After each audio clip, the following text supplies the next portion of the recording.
for their fondness of blue hedgehogs, Italian plumbers, and night elves.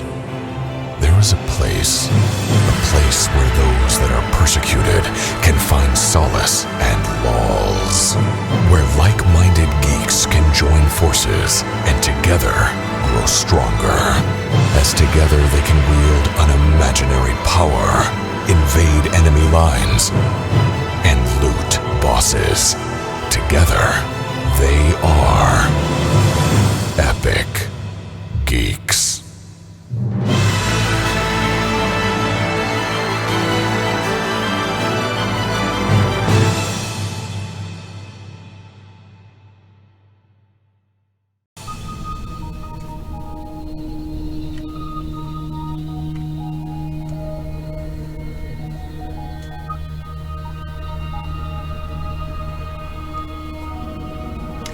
Hello and welcome to Epic Geeks. This is episode number 29. I'm your host Draycass, and I have with me my usual host, the magnificent, I can't say it, Britzza. The magnificent Britzza. But mostly we have a very special guest with us today. The man who made our intro. The man who pretty much made this podcast, to be honest with you, without even knowing it. The very magnificent King of Asparagus himself, Mr. Koltrane! Yes, hello, my lords and ladies. Well, that is quite the intro. I always try very hard to introduce my co-hosts in an amazing way. It never quite works out, but... Oh, I appreciate it. Thank you, and thank you so much for having me on. This is great. It's going to be very exciting because for those people that don't know, the wonderful Koltrane is kind of the reason why this podcast and why Epic Geeks is going in this way. Because when I started like 2.5 years ago, when I was a wee little girl, I wasn't really, I was still quite old. Back in 2014, I started this podcast all on my own. And I did like a pilot episode and one other episode. And I emailed Koltrane and I said, please listen to my podcast and tell me what you think and help me make it better. And you were so amazing for me, and you did a shout out for me on the Convert to Aid podcast, and did a little advert to asking for some co-hosts, and that's how I met the wonderful people of Epic Geeks, the lovely Tom and James and Patrick and Jake, and why we're all here today. So we have you to thank. Thank you very much. Well, that's awesome. That's great. Well, I just remember when you sent it to me and I listened to it, and I was just absolutely floored. Because it was just so well done, and for your first just starting out, like you could feel the passion, and it was just, oh my gosh, I don't know. I remember like the format was great, and you move from topic to topic, and I mean, because a lot of people do send me stuff, and they're like, hey, what do you think? And I give them feedback and this and that. But this, I was like, holy cow, this is fantastic! Like you really did a great job, and it really shows in the show. So it's a huge shout out to you.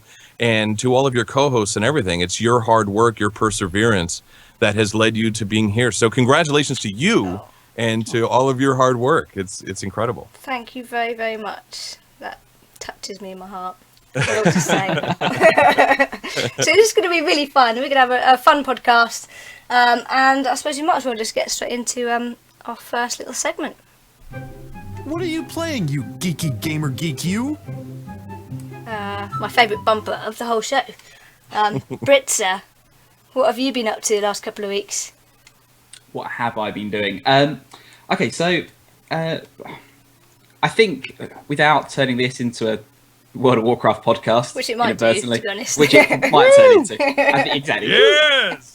I think most people who are familiar with Blizzard games might know that the Legion is on its way, and we've started to see the march of the pre-patch come, and really it's just about getting my WoW game on before Legion drops. So just leveling a few characters, trying to touch up the last things in Warlords, and just sort of trot along with that really. So I won't say much more because otherwise it will become a WoW podcast, but it's been that and just a few things on Steam.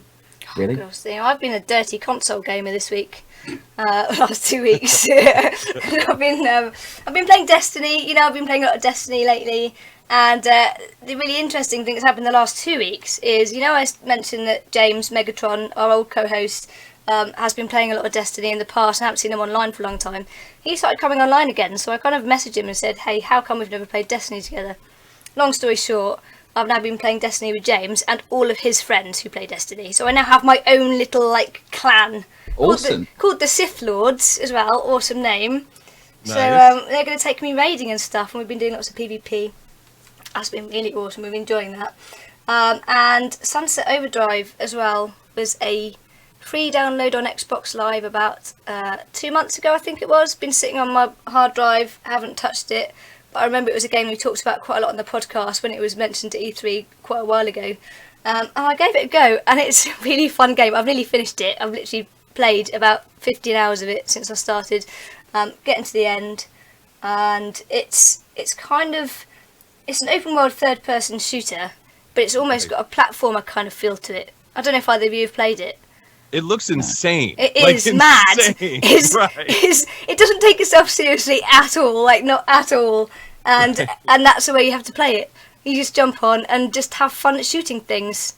Right. It's a mad go. Basically, this company called Fizco has created a drink called Overdrive, and they have a big launch party, and when people start drinking it, they all turn into mutants.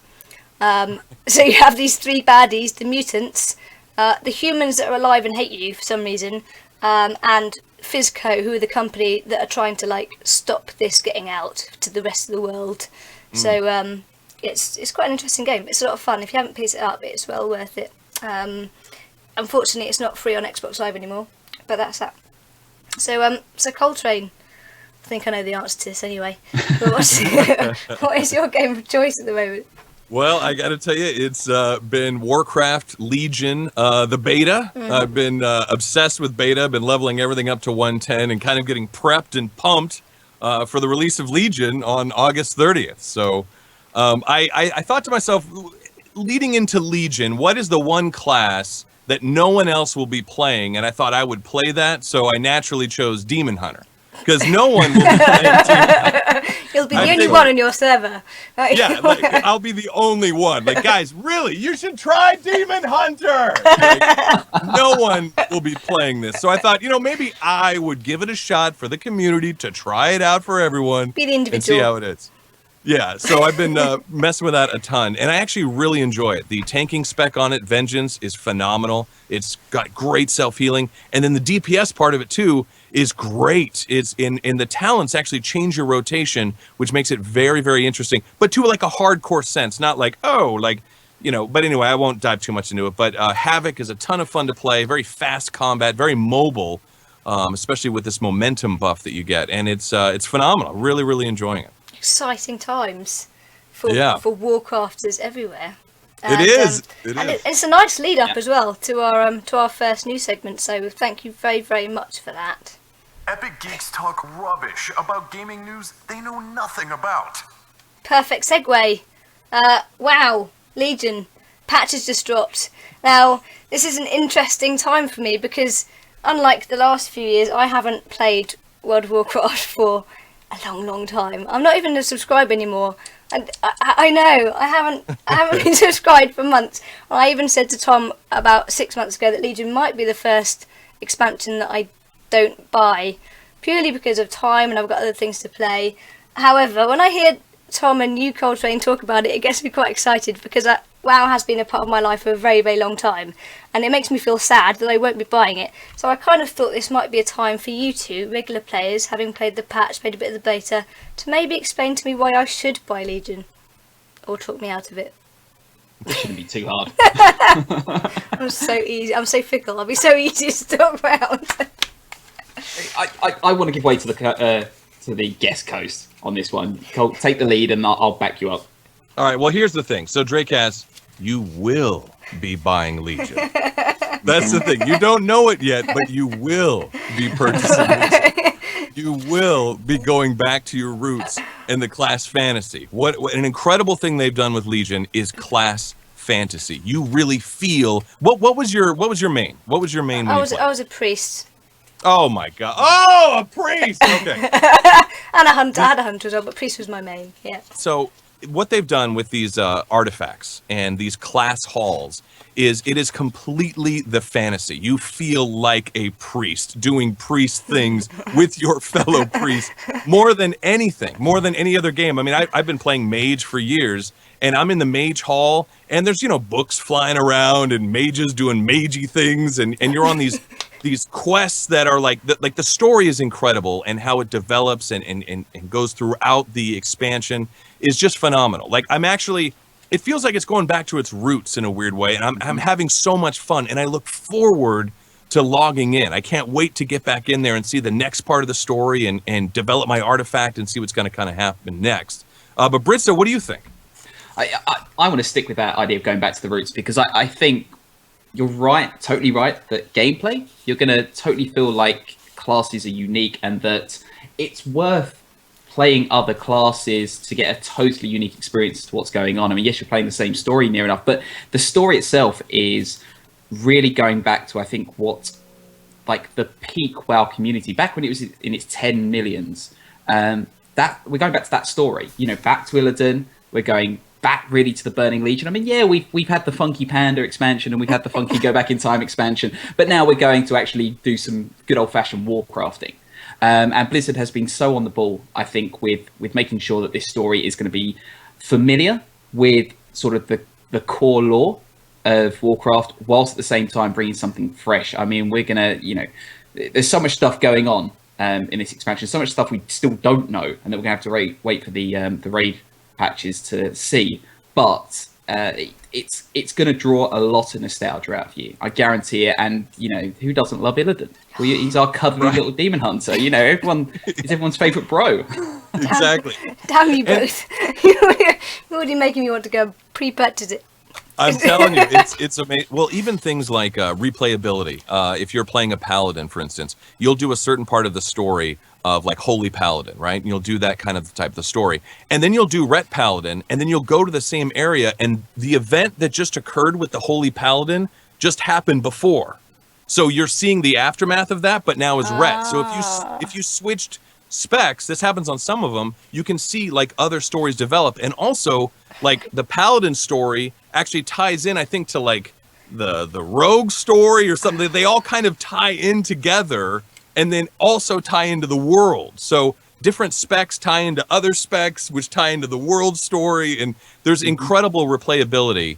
And also, the biggest thing too is with leveling, all of the zones, there's no set path in the zones. There's like 4 different zones. If you're level 102, you decide to go to High Mountain, all the mobs will be 102. But if you're level 108 and you go to High Mountain, now all the mobs are level 108. So you don't have to worry about, oh, my friend out-leveled me. Mm-hmm. He's like level 104 and I'm only level 100 or 101. You can still group and level together, because on his screen, the levels will be 108. On your screen, the mobs will be level 101. So you can still quest together, fight together, do everything together. There's no longer that level gap. That's quite an interesting change, actually, because a lot of MMOs are kind of going that way, aren't they, with having the open world kind of available to every level, whether that's by squishing people or having people move up a level or however they've done it. So they've obviously taken the hint there to try and get everybody involved and everybody excited and everyone able to level together. Absolutely. Okay, that's good news, because I've kind of avoided all the news, to be honest with you, to try and stop myself from buying it, and I've just talked to myself. How have you managed that? I don't know. I don't know, to be honest with you. I've done quite a good job of avoiding it, but until now, until I got you two to persuade me. There's some good stuff, man. It's a good time to be playing Warcraft. And, Warlords of Draenor started out, everybody loved it. And then with the garrisons and how that was kind of set up, it kind of fell off in favor. And you saw that with the numbers. But I feel like they've done it with Legion. Everyone's coming back. It feels, I don't know, it just feels great. I can't explain it. It's like a different game now. I don't know. It feels great. So have they done in with all that stuff with your garrison? Is that kind of gone now? Is it being wiped, or what are they doing with those sort of mechanics? Britzza, I don't want to talk too much. Go ahead. No, go on. I was going to say, so garrisons have effectively been replaced with these order halls, which are these class-specific. I mean, for intense purposes, let's call them garrisons. So these are class-specific garrisons. So paladins have this sort of sanctuary monastery type thing. Warriors go up to like the Vicral Valhalla to sort of, and what it is, it's not about just the class. Other players of your class will be there. So no longer is it a case of to have your garrison filled with other players, you've got to invite them into raids or have them in your guild and things like that. It's now just, it's going to be full of other people in your class. And that is going to make it feel so much more alive than garrisons ever were, to be honest. And I would add on top of that, I think the game has felt, in my short time in the beta, ever so much more sociable, because even little changes like the fact that mob tagging doesn't really exist in the same way anymore means that people don't feel like they, when you go up to a mob and someone tags it, what's the first thing you do? You tend to walk away. You walk away from the action. You walk away from players. You try and find your own little isolated spot to kill things. And WoW is just breaking those barriers down so that people are talking, people are joining in combat when they see someone starting it, and it feels so much more sociable. And I think the community is so much better.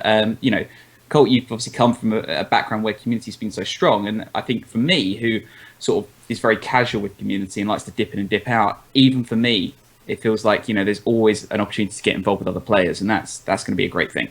Yeah, it's interesting. Garrisons, it was kind of a solo experience. Class halls are a very social experience.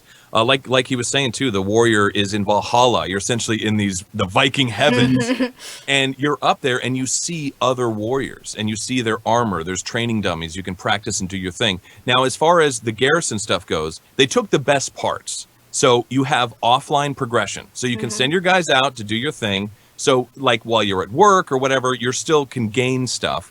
But there's not the stuff that I hated, like with the shipyard where you lose a ship or you have to do this or that. It just seems to be much simpler and easier. And the coolest thing about the warrior place is you're up in the heavens, and then when you want to go back to the world, you literally jump into this open area and you rocket down like Iron Man. Awesome. Yeah, you slam into the ground and there's this huge explosion as you arrive, in the zone. It's it's unbelievable. It's great. Wow. Okay. So we'll pause for a minute, Dre, while you put in your credit card details. Go and sign up. You guys should have been doing the big reveal about this game. You would have got loads more people downloading it. And on that note, do you think it's going to bring a lot of people back into Warcraft? Because obviously there's been a big dip, hasn't there, over the last sort of year or so. Do you think Koltrane is going to bring more people back into WoW? I think it will, and this is what always happens. In fact, the devs have even talked about it. There's always a spike, at the beginning of an expansion. It's new content, new everything, and then it starts to dip after about 3 to 4 months. But depending on how good it is, will retain that player base. So Warlords, there's a huge, insane spike. It was like numbers they had back in Wrath of the Lich King days, you know what I mean? And it dropped off considerably. I think some people feel a little burned, maybe a little slighted by Warlords, so they were a little hesitant going into Legion. But I think once they get in there, they're going to realize, oh, okay, we're good. Everything, we're good here. The excitement comes back. Right. Yeah, exactly. James has already scolded me whilst I was playing Destiny for not getting Legion, so I think my arm's already been tweaked on that one. Okay, so moving on then to Halo Wars 2. This is something that... are you a Halo fan, Koltrane? Yeah, of course. Who's not a Halo fan? Yeah, we're all Halo Good question. fans. We were talking about... I can't remember when we were talking about Halo Wars 2. Was it on the RE3 podcast? I think it was a while ago now. And we were talking about where they were going to go with the story and sort of which direction they were going. So we have a little bit more information now from 343 Industries about where they're going with Halo Wars 2. And it looks like they're going in a completely kind of new direction. They want to bring out a new story, new characters, sort of get a little bit more development behind it. And I know, Tom, that you were sort of mainly concerned about where the story was going to go. So just to give a brief overview. The devs have said that in Halo Wars, at the end of the game, Spirit of Fairness crew were adrift in space. The crew were in cryo sleep. And 28 years later, very random number, 28 years, Halo Wars 2, they awake and find themselves in front of a Forerunner installation, which all Halo fans will recognise as the Ark. which is the birthplace of the Halos, and the crew discover a distress signal coming from the Ark. And basically, when they go down to on the surface, the story is going to follow Captain James Cutter and the crew being 20 years out of date, not knowing what's going on, what's happening, and basically trying to find themselves in this kind of futuristic game. So there's some interesting characters coming out, a new AI, a new baddie called Atriox, who is a brute with intelligence, which is kind of a contradiction in terms, but he kind of combines the strength of a brute but with the kind of tactical knowledge behind him, which makes him this much more formidable character, which the Spartans, when they first come down and discover him, thinking, oh, he's just a brute thing, and they can just swat him aside, suddenly come across this this bad guy who is much more than what they're expecting, much more behind him. So that they're bringing in sort of some interesting sort of dynamics there, I suppose, with the gameplay. Britzza, are you happy with the way this is going, or have you still got a few concerns around the story and kind of how it fits in with the Halo universe? I don't really mind. I think the issue for me was back with like Halo 4. Like that's where the core of my kind of, how can I put it? It's not an issue in some ways. I think that's the wrong word, but when like they had a very committed direction with the way the Covenant was breaking up, and you thought, okay, this will be interesting. So now the Covenant races are fighting each other, and humanity could join that fight and where that's going. And then they kind of reset it with Halo 4. Like the Covenant was back to its same old structure, and it's it was Covenant versus humans. In some ways, I'm glad they've gone back to that because we've been used to that, and it's kind of going back to its roots. It knows what it does well, but I'm excited by this, to be honest. In some ways, I'm glad we've got some sort of continuity from the first game, because that game really tugs at the heartstrings. Without giving spoilers, how that game ends with one particular character is really, really quite touching. And so I want to see that keep going. And if anything, I want to see the Halo universe start talking about characters that aren't just Master Chief and Cortana. I want, in a sense, I want those stories from other characters to start prolonging a little bit further than 1 or 2 games. Right. It's an interesting thing you were talking about Atriox. He's like a brute, but he's intelligent. One of the new characters they're introducing is this Isabel, and she's AI, but she's not military AI, which I think is really cool. It's like another kind of twist. Like, we're all used to, every AI in pretty much every movie, like if you look at Aliens, you know what I mean? Like, like Bishop, like it's very like kind of, they're very, the word is like, they're very calm and collected. They usually have a British accent. And they're usually very, they're very, mechanical. They're kind of AI. Even Michael Fassbender's character in Prometheus, no emotion. They're just kind of very flatline. But what's interesting about Isabel is she's afraid. She's nervous. She's freaked out. She's not military. She is the distress signal that they receive is from this Isabel, this AI. So I think it's kind of a nice kind of play on what they're doing. Same with Atriox, and then now with Isabel. It's kind of an interesting thing. Yeah, and the same thing really with the baddies. With Decimus, Atriox, you've got Shipmaster Let Villa as well, which is a very interesting looking captain, scary looking Covenant guy. They're kind of bringing these new dynamics, I suppose, aren't they? With the kind of intelligence coming along with the AI who is scared, who has these feelings, and you're right. She hasn't got a military background. She doesn't know what's going on. She's there basically to charge the food supplies and the life systems, and she's suddenly there on her own with nobody to look after, and this crew suddenly comes down. So it's a kind of interesting play, isn't it, on the Halo universe, and slightly different to where we're going before. It's exciting, I think. Exciting time. The developers, they were talking about, with any RTS, it's all about the story. You play the mission and then you want to get to the next cutscene. You know what I mean? You got to see where the story develops. So that's just such a main focus. And also with Halo in general. These entire games, the gameplay, of course, has been incredible, but the story of Halo and everywhere it's gone has also been just so huge. That's what's made it so popular. So. And this is a new direction they're going in. So it's not like they're just playing on, the Master Chief and the Spartans. They're kind of... The Spartans are still there, but they're not the main focus kind of in this story. So they're building these new characters in. So it'd be interesting if they maybe move the other Halo games in that direction as well. giving us, because some people haven't liked that in the past, have they? When they've gone away from the Master Chief, fans have been very, very, very unhappy. But this could be maybe a route where they could bring in other outside elements into sort of future Halo expansions. What are your thoughts on that, Britzza? I mean, so many people have been calling out for the Reach remaster, and you think like those 6, I guess if you include yourself, 6 iconic characters really stand out, and what they did in that one game with all those characters was incredibly. It was so powerful, you know, a world being torn apart and your allies sort of getting killed. Spoilers, but you know, I think you know how that game goes probably by now if you haven't played it already. But I want to see how this happens, and I would like to see, you know, Isabel and whatever these other characters are. I don't want to see them killed off. Like, it'd be cool to see this Atriox take the fight maybe into. Where does this sit in the rest of the time frame with the Halo? Where the Halo story is now? So it didn't really. Cause I was trying to work this out. So it's 28 years after Halo Wars. The original Halo Wars. 28 years later, 30 give or take. But do we know where that is in relation to like the other Halo story? Because I guess they can get away with the caveat of it's in a different part of the world and they've been in Christ. They're kind of lost in space.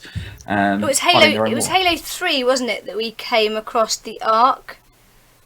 But so it's after you're more of a story kind of lore guy than I am when it comes to Halo.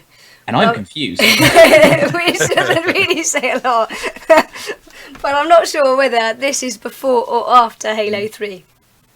We need to have a timeline. I'll have to do some research. I think I've got to know more about the story, because the Ark, the research facilities around the Ark suggest that it's well and truly after Halo 3. But I think in some ways Halo 4 has still been in isolation, because they don't really. Master Chief has always just been out doing his own thing. He hasn't really checked in with mum or dad. In Halo 5, he's completely his own thing. He was completely off the radar. But it's interesting. Go ahead. Sorry, go on. No, go on. Oh no! Go ahead. You're all too polite. Far too polite.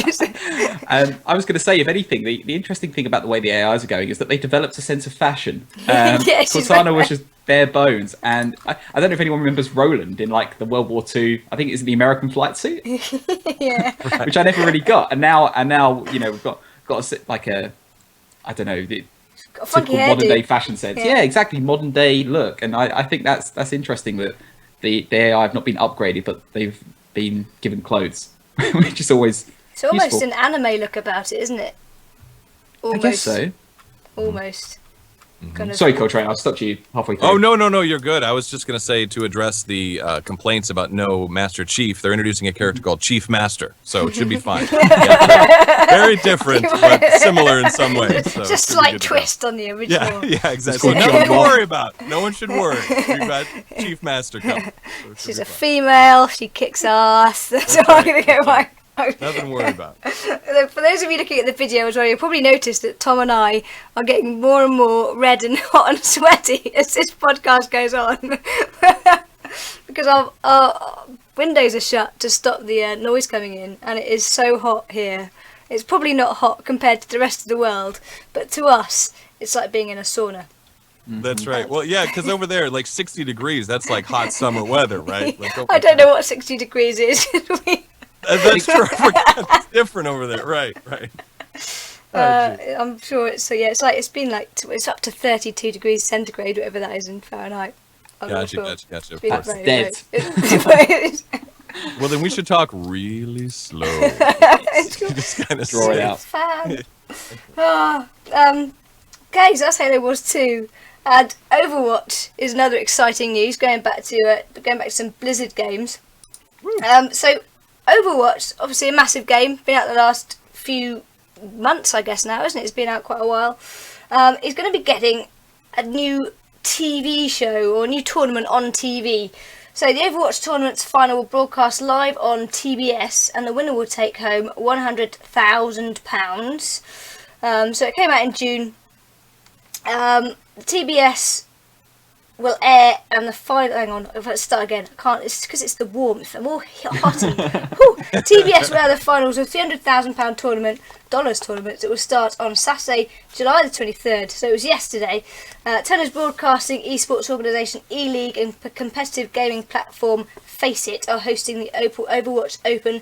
To get the grand final, teams will have to win 2 regional finals first. Second place in the regional final gets $24,000. Third and fourth place teams get $18,000, and teams that place 5th through to 8th get $6,000 each. While the team that wins the grand finals take home $100,000, the runners-up will earn themselves $32,000. Grand finals will broadcast on TBS and Twitch from Atlanta on September the 30th. So this is exciting news really for Overwatch, because it's going to be getting a much larger audience, getting a spot on TBS. And I guess that's why I wanted to bring it into the conversation here, because is this showing that it's going to be it's got the potential to be a big esport in its own right? I think so. I mean, this is TBS, home of Conan O'Brien and the American Dad. I mean, and now Overwatch. No, but no, honestly, I think this is huge because Heroes of the Storm, the college Heroes of the Dorm, I think was on ESPN2, which was huge. But I don't know, TBS, this is huge. This is still a major, I think, step for esports in general. I mean, this is a network. So if it's actually going to be on the network, that's incredible. This is a huge step for esports in general. And it's great. So I'm ecstatic about this. This is huge news. I was going to ask you, being over the pond, how big a TV channel that was, because we've got so many TV channels over here with lots of letters in them, and some people have never heard of them. So it's interesting to know it is such a huge channel, TBS. Well, it is, TBS is, I mean, it's not like NBC or CBS, which are the big ones, or Fox, but it is up there. It's cable, it's not network, it's cable. But it's still one of the more popular cable shows or networks and channels. So so it's big. It's not tonight at 8 p.m. on NBC network, but it's still a big step up from ESPN2. ESPN, we all know ESPN, another cable thing. ESPN2, not quite as popular, but TBS, same type of deal. Big channel, not quite as popular as the big ones, but also very big in its own right. So I think this is actually pretty huge for esports. It's going to be great. So it's a bit like our version of Dave or Sky Atlantic, Britzza. Yeah, I think that's what I got from that. Probably. I mean, it's interesting that I think the only time I've known esports to be broadcast in the UK was when BBC Three broadcast the League of Legends finals a year or two ago, and that was a huge thing. That was my God, they're putting computer games on TV. What are they thinking? That's the place for Downton. You don't mix those two. So it's interesting. I think from our perspective here in the UK, it'll be interesting to see whether what that started continues to open up to games like Overwatch. And actually, it's funny because in some ways, I think it's kind of obvious that it ended up on TBS, because didn't Conan O'Brien recently do a thing with 2 of the Games of Thrones actors or actresses? I think he was looking at Overwatch and playing it, and he's always been in the background at with Warcraft and that's right, interviewing people. So he's Big kind Blizzard of got fan. that connection with Blizzard in some ways. I don't know if that's an official relationship, but he's always been sort of happy to endorse them. So it's good that he's sort of joining their line. So he'll probably be able to co-promote them in some ways and bring Overwatch to a lot of people, which would be really cool. It's interesting to think maybe this kind of culture change, especially amongst young people, with Twitch being so popular and YouTube being so popular, where more and more people want to watch other people play video games. I mean, when I was younger, there was nothing worse than watching other people play video games. When you took your Game Boy to school or whatever, and you lent it to your friend, and they're sitting there playing Super Mario Brothers, and you're like, no, give it back. I want to be playing Super Mario Brothers. I used to hate it, But now, it's the norm, isn't it? It's the big thing. People want to watch other people play, and they want to see how they can get better and sort of learn things from other people. So it's almost like this new culture is now influencing what we see on our normal sort of terrestrial television, and it's right. Potentially got this big, huge potential for video games to kind of take it to a new audience, to get some more money into it. which of course in the future could help developers and help create almost a proper profession out of playing video games. Yeah. Rather than just you're with a few. Yeah, it's funny because kids now, when they grow up, they're growing up playing video games, every single day. And now maybe they're not signing up for a baseball team; they're signing up for a esports team. Yeah. You know what I mean? It's like that same level of competition in a way. So I think that's what's helped garner this interest, and it's becoming so popular. It's just the generation is changing. I'm an old man, so like I grew up and like we had Nintendo, but I was like, Commodore 64, Atari, you know what I mean? Like, I'm old generation. But now it's, my gosh, kids growing up with Xbox, PlayStation, everything. So it's kind of a like you said, a shift, a kind of a change in what competitive sports are now. It's not necessarily football, baseball, basketball, but Overwatch and League of Legends and MOBAs, that kind of thing. Back in my day. Exactly. I know. Exactly right. When I had my Atari and my Pong. Kids today, I actually find myself actually saying that. Like, kids today, I'll tell you. So that's Then you find yourself telling it to your dad, then you find yourself telling it to your granddad. Exactly. I won't do that. Do you know what? Not many people can say this, but my grandma, because I haven't got any grandparents left anymore, they've all passed into the great place in the sky. But my grandma, she was a huge video game player. I used to want to go around to my grandma's to play video games. She had a Commodore 64, and I used to put the little tapes in and play Kong and stuff. She was amazing. She's probably the reason why I play video games, to be honest with you. That's awesome. Yeah, I was very privileged. Wow, that's great. That'll be the future, of course. Everybody's grandmas will play video games in the future.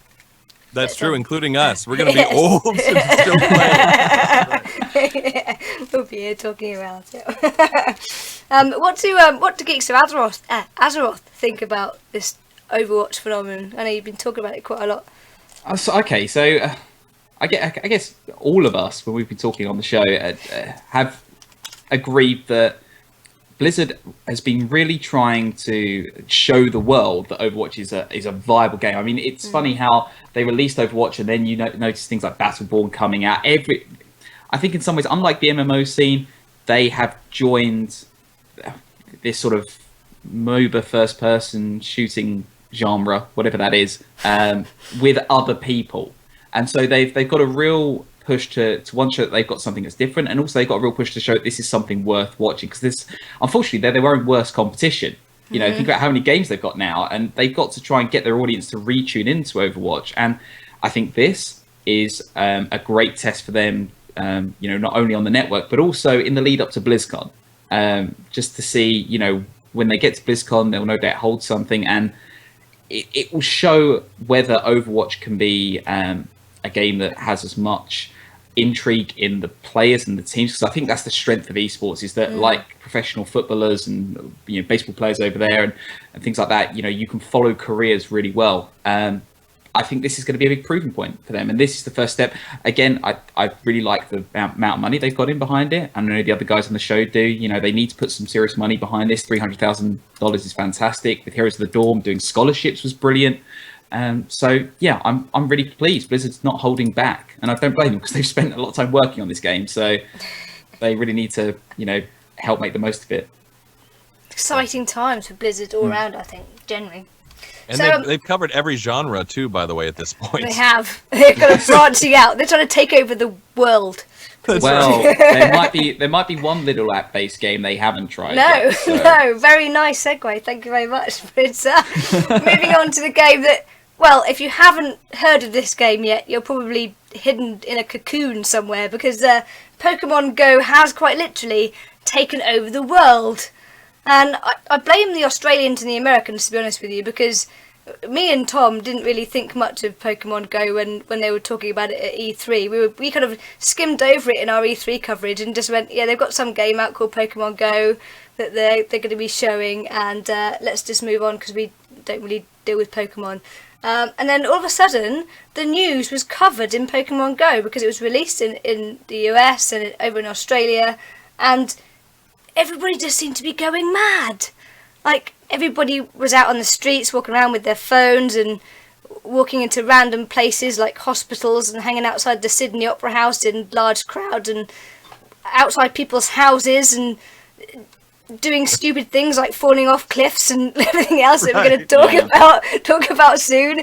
And then it got released in other parts of the world, and when it came to Europe, we broke all the servers completely. Everything just crashed because it had so much coverage by that point on the news that people that hadn't heard about it suddenly got excited about it, and then literally everybody downloaded it.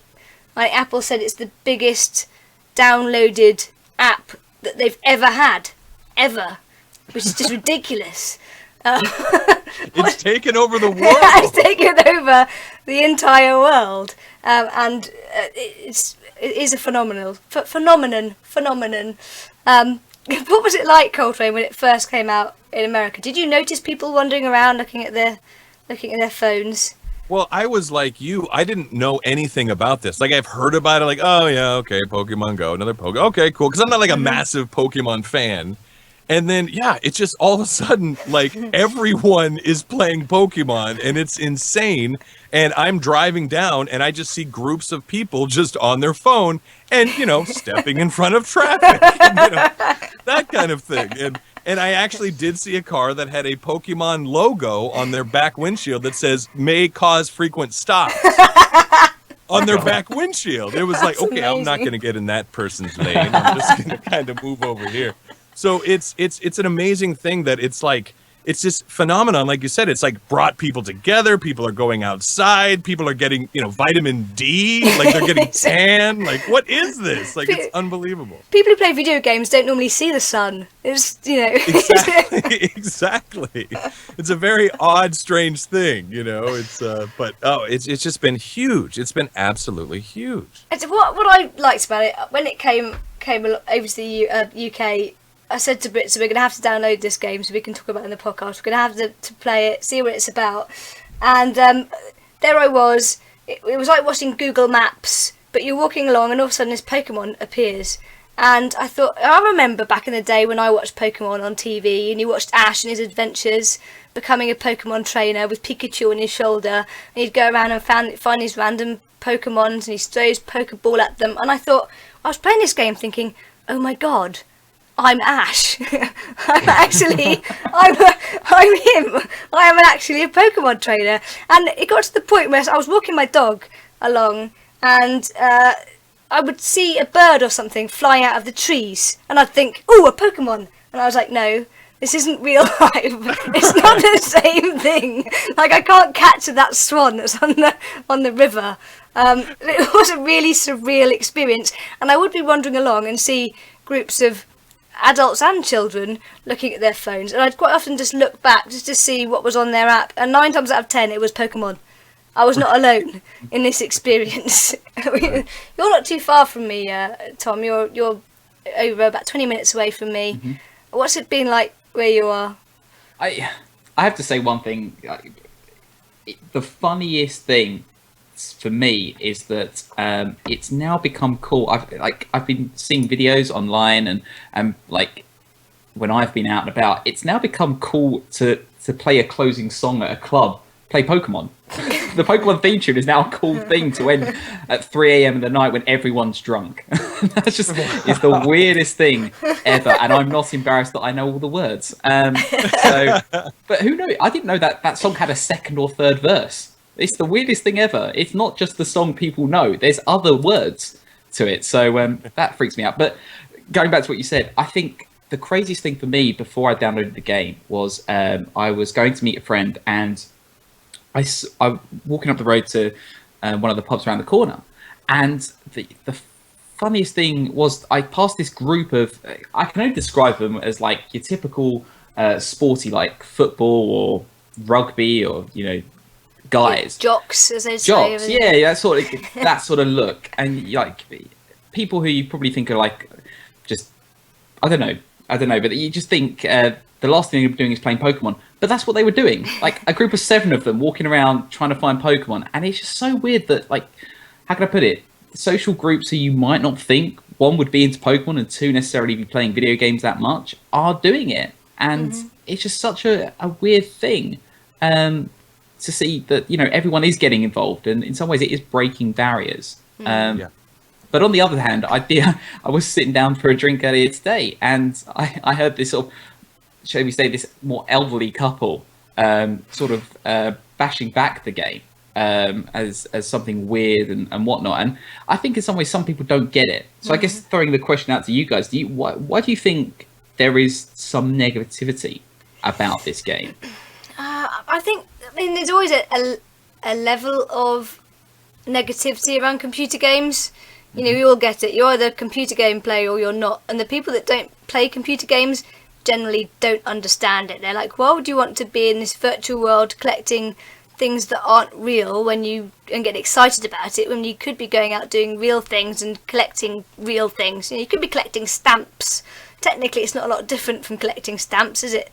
Maybe not as exciting as collecting stamps, but, but so I can see why people have got that kind of idea about it, and the media hasn't helped, I don't think, has it? The media have gripped onto it, and we're going to go into the media a little bit later on as well, but Pokemon gets headlines, it gets a lot of clicks, whether it's positive or negative, and we've all read the stories about, you know, 2 men fell off a cliff while playing Pokemon, the armed robbers that were luring people into dark alleys to rob people of their phones, and the kids that were shot dead whilst playing Pokemon. And when you actually read the kind of contents of what's in the article, it wasn't the game's fault that any of these things happened, but it was the Pokemon that got the attention, you know. And I think that drives people read the news and they hear this negativity around it, and I don't think that helps. That kind of fuels it quite a lot as well. Yeah, no, you're right. And that becomes like clickbait, Yeah. or, you know, oh, check this out or whatever. But, you know, my raid leader, there's a local sandwich shop, which turns out to be, I guess, a Pokestop. And he said that he was talking to the owner, their business has increased by 300% because people are gathering there and then they just have a sandwich while they're there. You know what I mean? So I think people fear what they don't understand.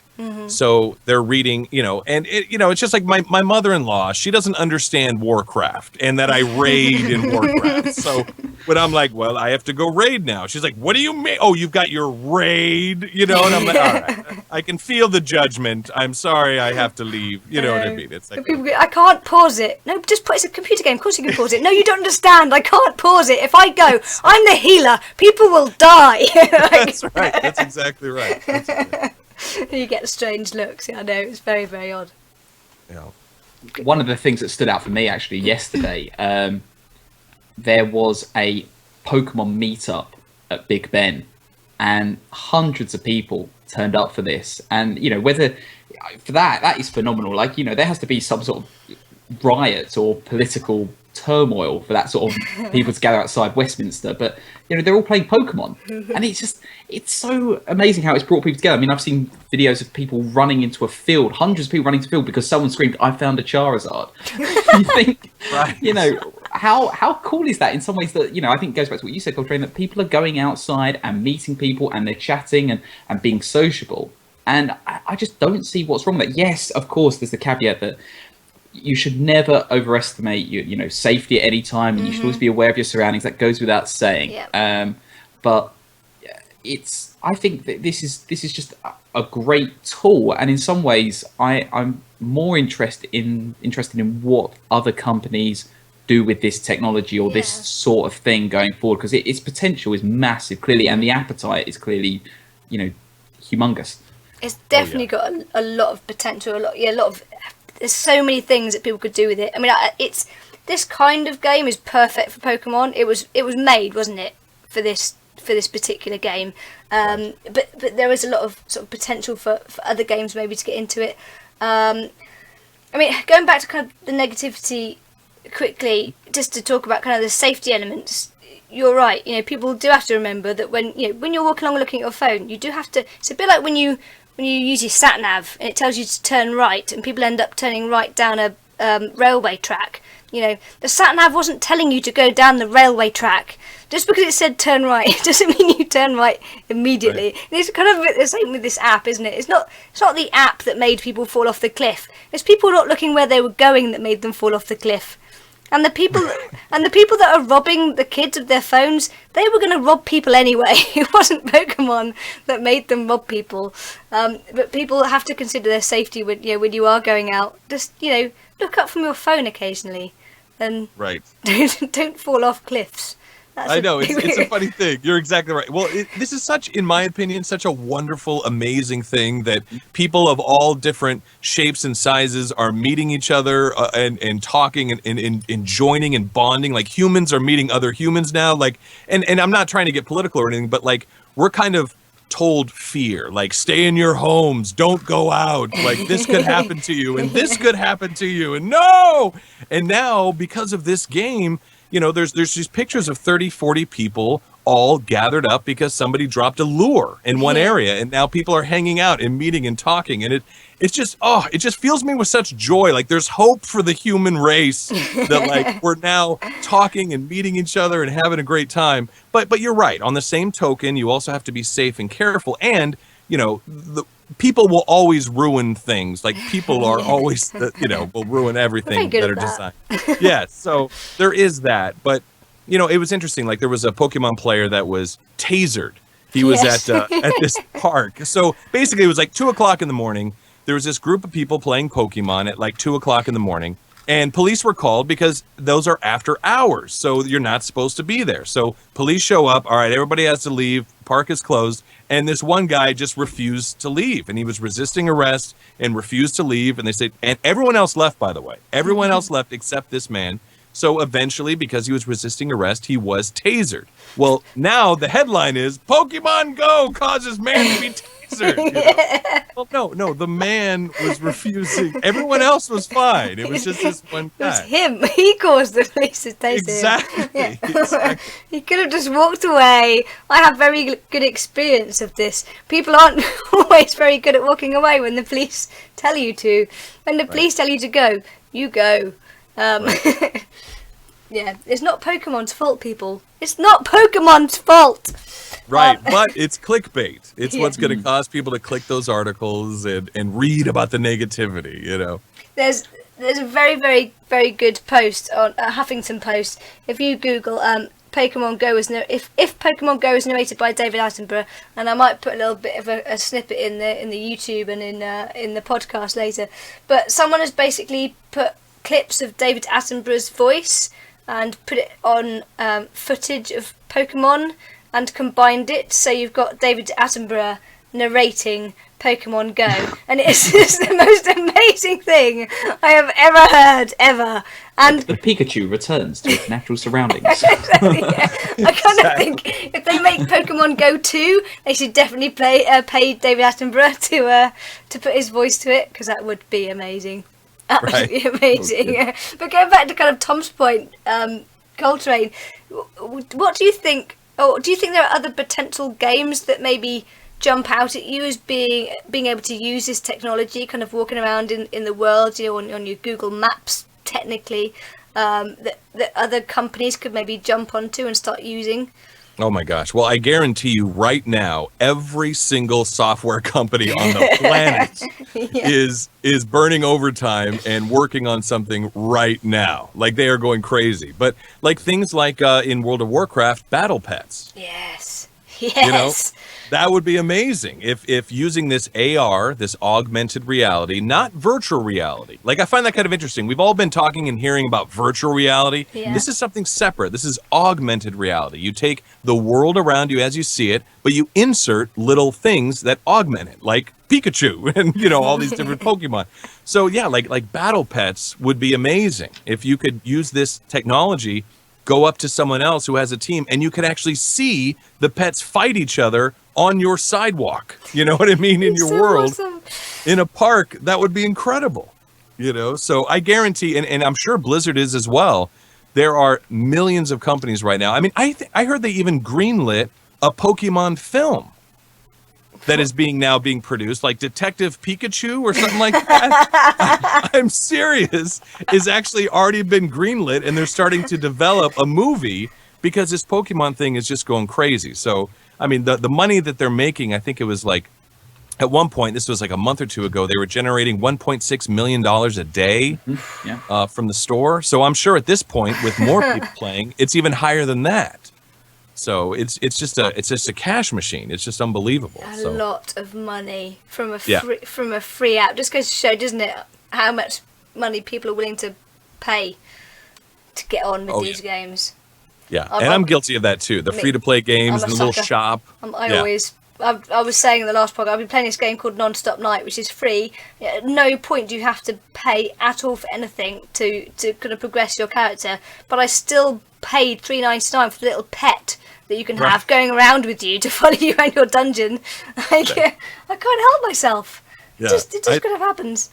I think I've spent like $200 on Heroes of the Storm. Like at this point, you know what I mean? It's insane.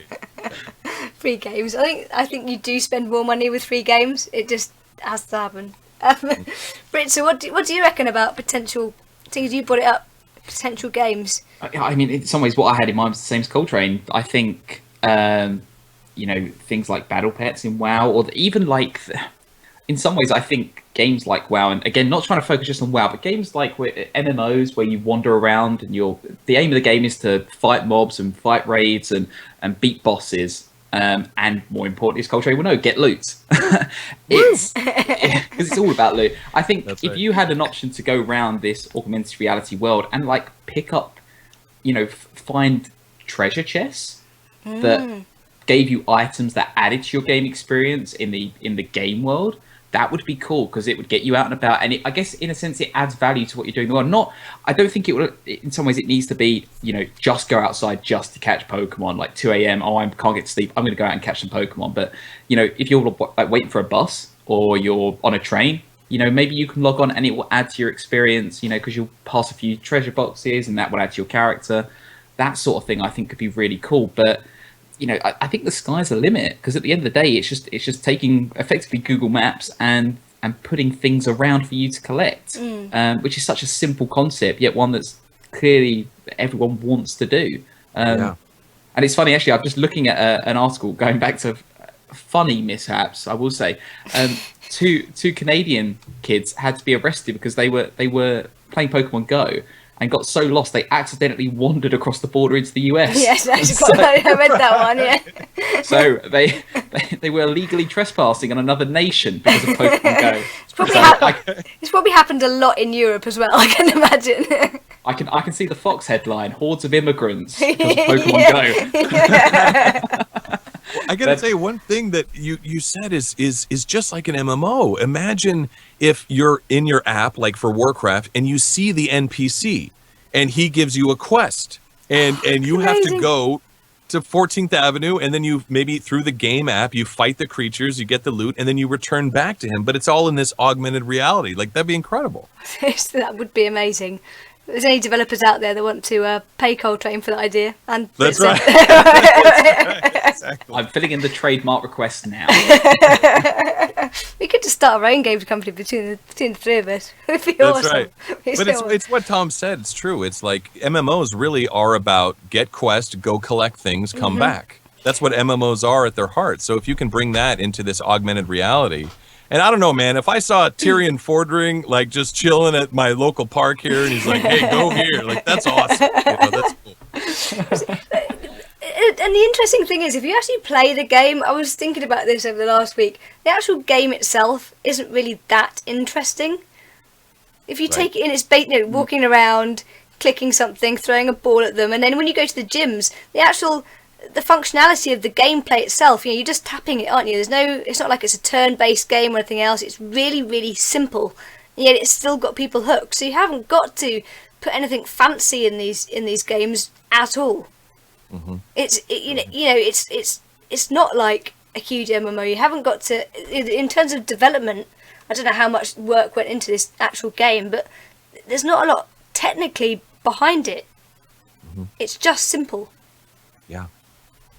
And it's huge. And that's why I think this is the spark. This is like the beginning of what it's going to be. And I think all these people that have been funding all this money into virtual reality are now switching to augmented reality because, like you said, it's cheaper, it's probably easier It's to simple. do, and it's They're like, simple. oh no, what have we done? They don't even have to. They don't even have to create maps because it's already done for them. It's just all links into the maps that are already there. So it's not a lot of. Well, I'm not a games developer, but it appears like there's not an awful lot of work that goes into. It's all. I'm guessing databases mainly, kind of linking in.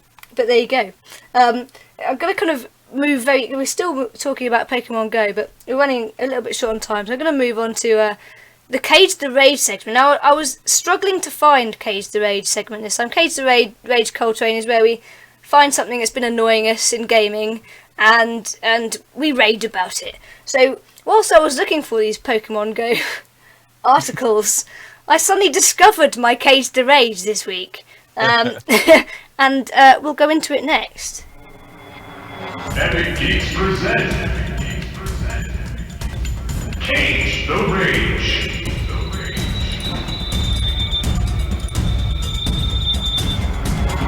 So my Cage the Rage this week comes off the back of news articles, going back to the media and Pokemon Go. It is clickbait, like you say. The amount of articles where I read the headline and thought, that sounds interesting, and then I went into the article and it was nothing to do with the headline whatsoever, and the article itself was completely pointless, and I just got more and more annoyed about it. So I put down some examples. So the first one is, the headline was, Pokemon Go players told not to enter A&E ward in Stoke. Now I assumed that there must have been some problem in the hospital, hordes of people getting in the way of doctors trying to save people's lives, and nurses tripping over Pokemon players or something like that. And I go in, and this article is literally 4 paragraphs, 4 very, very short paragraphs long, with a picture of someone playing Pokemon at the top there. And it reads, a hospital has warned players of the Pokemon Go not to enter the accident emergency unit while they hunt virtual monsters. The Royal Stoke University Hospital has been designated as a gym in the game where players can train their characters. Fans of the game have been walking around the site. The hospital says it was unconcerned as long as people of the game were safe. What was that about? The hospital are unconcerned, so who's told them not to go to the hospital? What? Exactly. And it gets worse. This is probably my best one, okay? Pokemon Go player has already caught them all. I thought, really? Already? So early on? Pokemon Go has received its first master, FTB_Hodor, a Reddit user who revealed last night that he had completed the North American Pokédex that includes 142 Pokemon, with 9 others proving completely elusive. So he hasn't caught them all at all. Yeah, that doesn't sound like it all. He's still got 9 of them that he can't find. Wouldn't that be so useful for us if we could go, well, I'm just going to stop here because I can't find the rest. I can't find them, so I must have found them all. Because there are 9 of them that I can't find, they just hide, so I can't be bothered. Yeah. It's amazing. The headline says he's caught them all, and then in the article, still missing are Farfetch'd, Kangskin, Mr. Meme, Ditto. Like, what? I know. And this is what got me riled up. It gets better. How Pokemon Go is taking tech into dangerous and uncharted waters. Pokemon Go may have taken the world by storm, but amid reports of the first fatal incident related to the craze, experts warned the game has taken tech into hazardous new terrain. This is the whole kind of, don't go out, everybody's a terrorist, hide under your desk, kind of scare tactics.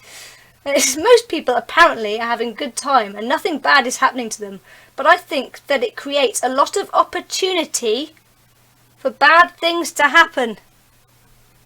What does that even mean? It creates a lot of opportunity. Not that lots of bad things are happening, but it creates, well, I'm not being funny, but when I get out into my car, I create quite a lot of opportunity for bad things to happen. That's right. That's true. That's I've seen exactly you driving. right. When I put my pants on in the morning, I'm creating opportunity to slip and fall, and bad things could happen. That could be a painful mishap. That's right. Exactly. And there's a more tragic one, but it still kind of puts my point across. Pokemon Go, teenagers shot dead while hunting creatures. So it's quite a sad story about these two young cousins. One was 18, one was 17. They went out and they were playing Pokemon, and they were shot at by random people. They don't know who shot at them. They don't know what relation they were to these two young lads. One of them was injured. The other one sadly died. And then it says in the article, it still isn't clear why the two were attacked. Police said. They have speculated that it may have been that the attackers found the teenagers using the app itself. It's completely based on speculation. They didn't have to put Pokemon in that article at all. Yep. But they did. Yep. And they even called it out. Pokemon Go, teenagers shot dead while hunting creatures. Yeah. Like, this is the reason. Click here. Yes, but it wasn't. Now, is it just me? I got really wound up when I was reading it. I've had this quite a lot over the years where I've read articles and the actual article itself is nothing to do with the headline. But I guess they're making money out of this, aren't they? They're making money out of people clicking these articles because there's lots of adverts on these articles. And it's almost like these reporters are just thinking, I'm just going to make something up and just put Pokemon Go in the title just to get people to go and click on it. That's right. That's clickbait. I got really angry about it, so I know, put it in the get case Like, to there was rage. one the other day that said smelling farts makes you smarter. Like, well, I have to click on that. I mean, that's like made for me, so I Does have it? to click Does on it? that. Turns out it was just speculation. Some scientists thought it might be the case, might not. One day, maybe. That's right. You never know. But no, I hear you. It's like that's what it is. I mean, look at any article you read. On the bottom, it's like top 10 things or like things you won't believe. You know what I mean? It's insane. It's I always believe them when I see them. That's the thing. They tell me I won't believe them, but I always do. Yes. Right. Exactly. And don't you find when they have the picture of something, you think that picture looks really interesting, and then you never find the picture when you click through. That picture's never there. That annoys me. It annoys me. And they alter it. It looks like crazy, or like you won't believe what happened. You know, Nothing happened. nothing actually happened. Smelling farts don't make you smart. Well, I think as well, one thing, I've just sort of looked into this article and followed a link, and if anyone's worried about whether Pokemon could do a good thing, there's a title of an article on the independent website as well that says Pokemon Go, wanted criminal arrested after visiting gym at police station. Yeah, I saw that. And it's quite literally what it sounds. A wanted criminal accidentally wandered into a police station looking for Pokemon and was arrested. His and face I think was on the wall. Yeah, I recognise you. it happened in Michigan, and yeah, the guy walked in because it had been listed as a gym, and one police officer said, "Fortunately, sometimes that makes our job easy for us."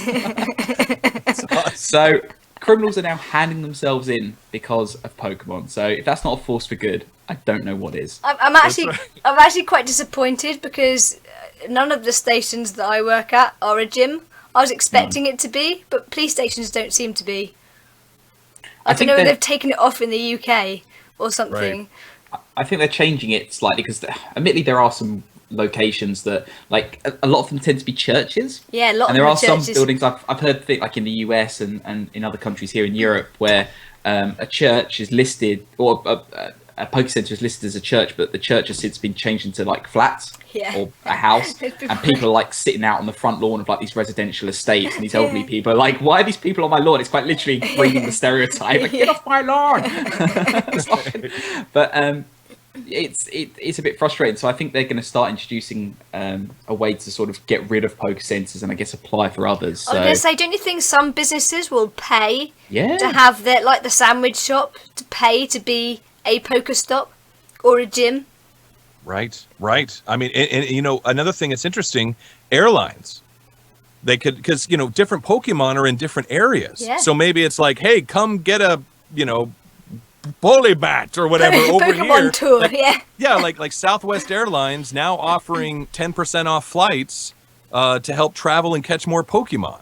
There are people that I've read have taken career breaks or packed in their jobs so they could go travelling to catch Pokemon. Yeah. So there is definitely a business. There is definitely a business there for travel agencies. Yeah. But you're right. That sandwich shop, the business was up 200%, like huge, and they just lucked out that where they were happened to be a Pokestop. And you're right. That could be a great, because it's huge for business. It's huge for it's a gathering. You're guaranteed to get people to go to this spot. You know what I mean? Clubs, opening of clubs, a new restaurant going to open it up. Well, we're going to drop a whole bunch of lures here to get people to come to this opening of this brand new restaurant or whatever. You know, it's an interesting way to get people to go to a location. Very interesting business opportunity there for people. So we better move away from Pokemon, because we could be here for hours talking about Pokemon, literally for hours. So I wanted to quickly just bring up a question that was sent to us by the lovely Jason Vincent, very big supporter of Epic Geeks, asked us lots of questions. And the most recent one was, hello, I'm glad to see Epic Geeks is back. I've been playing some Battlefleet Gothica Armada and enjoying it so much I got Dawn of War. Has Britzza played Battlefield since the release of Space Marine content, and is he going to do any more Battlefleet videos? I'll stop there first. Yes, I am. I admittedly, I wanted to do them more regularly, but for some reason, I think like a lot of things, life gets in the way and it stops. But yes, I'm going to try and bring the videos back. I've been trying to get back into the game. I have been picking up the Space Marine content, and I'm not very good at it. So I'm in some ways too embarrassed to stream it, but I should hopefully get something out later this week, and I will start sharing them again, Jason. But it's great you're enjoying it. I really am glad I've helped to sort of share that in some way, and you'll have to let us know what you're getting up to, and maybe we can catch up and do some 2 versus 2 or whatever. There you go, an invite there. And we should really probably plug the YouTube channel, because we never do that on this podcast. We always forget to plug the YouTube channel. There's a YouTube channel? I know, but for those people listening on the podcast, we do have a YouTube channel. It's youtube.com/official Epic Geeks, and there's some random videos on there. There's some quite good videos on there, some really appallingly bad videos on there, mainly by me, but there are lots of different video content. Briss has been doing a lot of Battlefleet. Was it Battlefleet Gothic Armada? That's how it was actually called, the official title. We've also got Patrick Tarley as his online persona is. He's been doing a lot of scary videos. He likes playing scary video games, which I don't know how he does it, because I haven't got the constitution to do that. But it is actually quite funny watching somebody else go through that experience. And it's very funny when he screams. He does scream. he does scream in quite a funny way on those videos. And he's currently doing an Outlast video series, which is very interesting. And on all the podcasts, of course, whether it's Geeks of Nexus, which is an old podcast of ours, but Geeks of Azeroth and this show as well, we have all up on YouTube. So if you want to see our hot and sweaty faces as they are tonight, then you can come along and find it. So the next question from Jason was, has Draycass ever played Warhammer or Warhammer 40,000 games? No, I haven't. I haven't ever played them. And what are Britzza and Draycass's thoughts about the concerns of Warhammer community has about Dawn of War 3? Now, I had no idea what he was talking about, so I had to do a little bit of research about this, because Warhammer is one of those things that, given my geeky background, I probably should have got into, but I haven't. And this is probably when we need to have James the Megatron McGretton here, because he is a big Warhammer fan. He would be able to tell us all about this. Do you know anything? Do you two know anything about Warhammer? I know that it's an RTS, supposed to be great. It's supposed to be a lot of fun. People love it. You, yeah, people love it. I haven't actually played it, but it's interesting what they were talking about is, and you included a kind of a link here that they're saying everyone's praising the game and all that stuff, but there's some very real issues with the game. He mentioned in one of the things about Space Marines jumping like there's no gravity, flip slam attacks like a friggin' MOBA piece of trash. They seem to be very angry about the whole MOBA scenario potential. Right. Exactly. That's what I picked up from it. A little fired up. But that's good. Like, that's passion. You know what I mean? So it's interesting, these communities, especially in Warcraft, very vocal community. get very upset. So there is a part of it that's like, come on, guys, like calm down and relax. But on the same token, it's great to see that passion. And these are gamers that want their game to be better. Yeah. So that's why they're upset about it. So it's good. I often wonder how many of the people are upset about it, because generally the people that go on forums are the sort of people that get very passionate and upset about things. So you never know whether it's just a random 5 people that happen to be very, very active on the forum, or whether it is actually like the whole community. It's very hard to judge that, isn't it? Right. Well, they always say it's the whole community. Yeah. They always use words like "everyone's upset." And like, This is not League of Legends, damn it! I've seen that a lot on them as well. in all caps. Right. Yeah. I know. I did laugh actually when I read through those bits about the MOBAs. This is not a MOBA. Yeah, it's pretty hardcore. A lot of use of the caps lock key. It's working overtime in this stuff. Britz, It's good to see the passion. It's good to see the passion. Britz, what do you know anything more about Warhammer? Are you like me and Koltrane and kind of missed it? I think the issue here, particularly in this forum post, which I presume will be in the show notes, is that the Warhammer games, and you're seeing them now.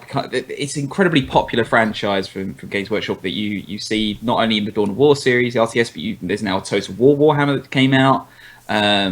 It's an incredibly, not just an incredibly popular game, but it's a game that sets so many benchmarks. And in some ways, it's what Blizzard used to inspire Orcs versus Humans, because Warhammer was back before Blizzard sort of playing with that fancy. I mean, Orcs and Humans aren't necessarily owned by anyone. They've been around. Tolkien came up with them, for God's sake, as well. So they're not really owned by anyone particularly. But the problem is, I think it's a tabletop game. It started as a tabletop game, and I did play the tabletop game, and it's great. But I think what people are saying is that they want an experience that's reflective of the tabletop experience. They want a computerized version of the tabletop game, and I think whilst that's a good thing, that is something that I've seen in, for example, it's not just in games like this, it's in like how Magic the Gathering transitions into computer games and things like that, and how people are nostalgic for their traditional version of the game, their 4th ed, their 5th ed, or whatever, how the game is supposed to be played. And unfortunately, games companies have to make money, they have to roll with the times, and also the games have to evolve. Particularly the Warhammer franchise has evolved on tabletop and pushed some people away with how it's developed, and it's brought new younger people in. So in some ways, like a generation cycle, you have different versions of this game, and you know what, it's very hard to keep it fresh. And people are all about action flips. You look at the Halo 5 intro cinematic, all the flips and jumps that they do when they're going down that mountain, and that's what people are into now. Really cool funky backflips and the sort of stuff this particular person absolutely despises, clearly. So I'm not saying it's a bad thing, but I think it's a very it's a love for a particular game that unfortunately therefore needs to stay in a particular place, i.e. on the tabletop. And I think game companies won't really want to just stick to what a small portion of the player base want. What you're saying is video game players like shiny things. Yeah, exactly. Why wouldn't you? Right, but more hardcore players want that experience how it is when they play it like on the tabletop. Yeah. Right. Exactly. Yeah. It might be that 1% potentially. Well, it's They interesting. want Like, exactly. like Hearthstone. Hearthstone is a card game that looks like a card game. Yeah. You know what I mean? But they easily could have made it like 3D with like, these hero cards and they're doing battle and all that. But they still made it look like a card game, So I wonder, anyway. And I think on top of that as well, there's so many novels that back up these universes. And in the novels, like, you read about characters doing things that you could never re-envision in the tabletop game or in any other form. And that's the thing, in some ways it's more true to the lore that people read rather than what people can play on a very restricted medium.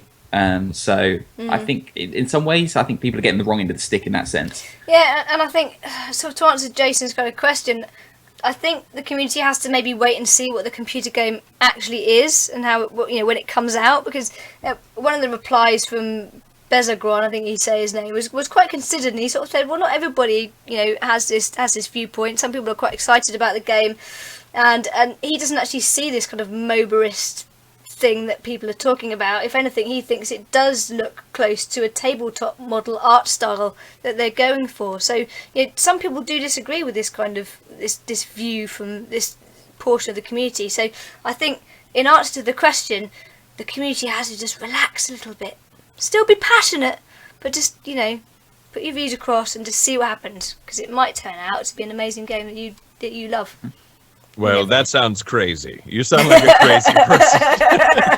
Clearly, the heat is getting to you. Yes, clearly. It must be 85 degrees Celsius there right now. It feels like it. It does feel like it. So that's it. We've come to the end of the podcast. Very sad.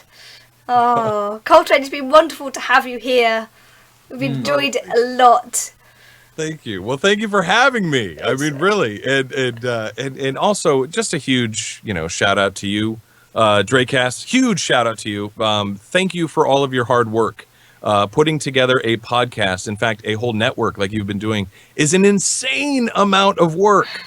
And for those that are in podcasts that do this or have done it in the past, they know the amount of work that goes into it. And you really do a tip-top professional job.